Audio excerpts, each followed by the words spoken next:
Ito ang grilled scallops na isa sa famous dishes ni Kuya J Restaurant. Okay.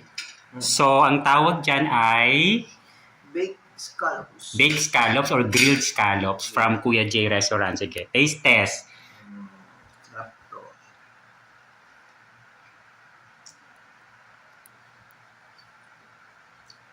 Sarap. Ano yung nasa ibabaw? Cheese. Cheese and garlic. Garlic. Yup. Oh. Sarap. Masarap siya. With rice. Yeah. Ito naman ang sinigang na bangus belly. Natitingnan natin kung masarap dahil favorite ko ito. So ito naman ay favorite ko na sinigang belly, bangus belly.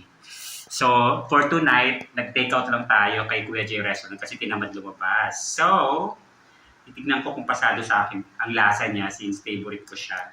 At syempre masarap to with sausawan na patis with sile, kalamansi. So, tignan natin. Ito siya. Kung anong lasa. Medyo ako pating sa sinigang eh. Natin.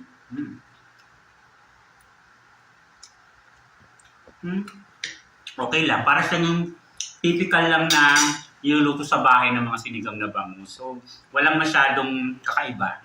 Pero, pag ganyan, masarap na for dinner. Okay na rin ang sabaw. Tama na yung asin. Ito naman ang leche caron. Este leche ron na dessert ng Kuya J Restaurant.